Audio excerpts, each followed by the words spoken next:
প্রিয় দর্শক, আসসালামু আলাইকুম। শ্রেণী ও শ্রেণী সংগ্রাম একটি সমাজতাত্ত্বিক ধারণা যা সমাজের ভিতরে বিদ্যমান অর্থনৈতিক এবং সামাজিক বিভাজনের ভিত্তিতে গঠিত।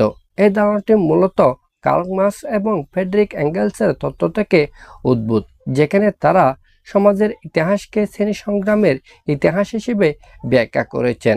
বাংলাদেশের প্রেক্ষাপটে শ্রেণী সংগ্রাম একটি গুরুত্বপূর্ণ বাস্তবতা যা রাজনৈতিক, অর্থনৈতিক এবং সামাজিক পরিবর্তনে মূল চালিকা শক্তি হিসেবে কাজ করেছে। আজকে আমরা এই ভিডিওতে শ্রেণী সংগ্রাম এবং বাংলাদেশের প্রেক্ষাপট নিয়েই আলোচনা করব। শ্রেণী সংগ্রামের ধারণা। শ্রেণী বলতে বোঝায় সমাজে বসবাসকারী মানুষদের এমন কিছু গোষ্ঠী যারা উৎপাদন ব্যবস্থায় ভিন্ন ভিন্ন ভূমিকা পালন করে এবং তাদের আয় এবং সম্পদের উৎস ভিন্ন। আর শ্রেণী সংগ্রাম হলো এই শ্রেণীগুলোর মধ্যে সংঘাত যা উৎপাদন ব্যবস্থার নিয়ন্ত্রণ, সম্পদের বন্টন এবং সামাজিক ক্ষমতার প্রশ্নে সংগঠিত হয়। কার্ল মার্কসের মতে ইতিহাসের প্রতিটি সমাজ ব্যবস্থা শ্রেণীদ্বন্দ্বের মধ্য দিয়ে গঠিত এবং পরিবর্তিত হয়েছে। উদাহরণ হিসেবে আমরা বলতে পারি দাস এবং স্বাধীন মানুষ, জমিদার এবং ভূমিদাস। আর দীর্ঘ শ্রেণী সংগ্রামের মধ্য দিয়ে আমাদের বর্তমান সমাজ থেকে যেমনিভাবে উচ্ছেদ হয়েছে দাসপ্রথা, তেমনিভাবে জমিদারি প্রথাও বিলুপ্ত হয়েছে। বাংলাদেশের প্রেক্ষাপটে শ্রেণী সংগ্রাম। বাংলাদেশে শ্রেণী সংগ্রামের ইতিহাস বহু পুরনো। এটি বিভিন্ন সময় বিভিন্ন রূপে প্রকাশিত হয়েছে। ঔপনিবেশিক যুগে ব্রিটিশ শাসন আমলের সময় কৃষক এবং শ্রমজীবী মানুষের উপর জমিদার এবং ইংরেজদের শোষণ ছিল ব্যাপক।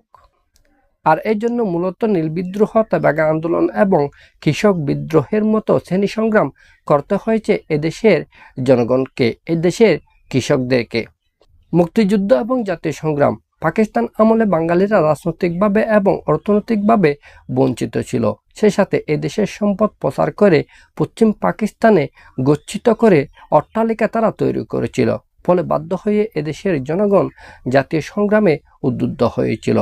উদাহরণ হিসেবে আমরা বলতে পারি পাকিস্তানি শাসকেরা যখন এদেশের জনগণের মাতৃভাষাকে কেড়ে নিতে চেয়েছিল, উর্দু ভাষাকে এদেশের জনগণের উপর চাপিয়ে দিতে চেয়েছিল, ফলে এদেশের জনগণ রাজপথে মায়ের ভাষা রক্ষা করার জন্য আন্দোলন সংগ্রাম গড়ে তুলেছিল।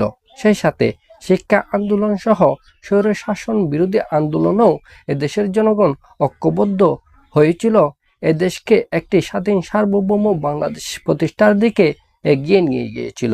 পরিশেষে 1970 সালে যখন এদেশের জনগণের ম্যান্ডেটকে পশ্চিম পাকিস্তানিরা সম্মান জানায়নি, এদেশের জনগণের জনপ্রতিনিধির হাতে ক্ষমতা হস্তান্তর করেনি, ফলে বাধ্য হয়ে এদেশের জনগণ হাতে অস্ত্র তুলে নিয়েছিল, এদেশকে একটি রক্তক্ষয়ী যুদ্ধের মাধ্যমে স্বাধীন করেছিল। স্বাধীন বাংলাদেশ। স্বাধীন বাংলাদেশেও ধনী ও দরিদ্রের মধ্যে ব্যাপক বৈষম্য রয়ে গেছে। এখনো পর্যন্ত এদেশের দরিদ্ররা দরিদ্র হচ্ছে, এদেশের ধন বৈষম্য দিনের পর দিন বৃদ্ধি পাচ্ছে, এদেশে পুঁজিপতিরাই দিনের পর দিন ফুলে ফেঁপে বড় হচ্ছে। আর তাই 2024 সালে বৈষম্য বিরোধী আন্দোলনের মধ্য দিয়ে যে সংগ্রাম গড়ে উঠেছে সেটি একটি গণ অভ্যুত্থানে রূপ লাভ করে। পরিশেষে বলা যায় শ্রেণী সংগ্রাম বাংলাদেশের ইতিহাস এবং বর্তমান সমাজ ব্যবস্থার একটি অবিচ্ছেদ্য অংশ। এ সময়ে এসেও যদি আমরা বৈষম্য দূরীভূত করতে না পারি, ধনী দরিদ্রের মধ্যে ব্যবধান কমাতে না পারে, তাহলে আমাদেরকে শ্রেণী সংগ্রাম অব্যাহত রাখতে হবে।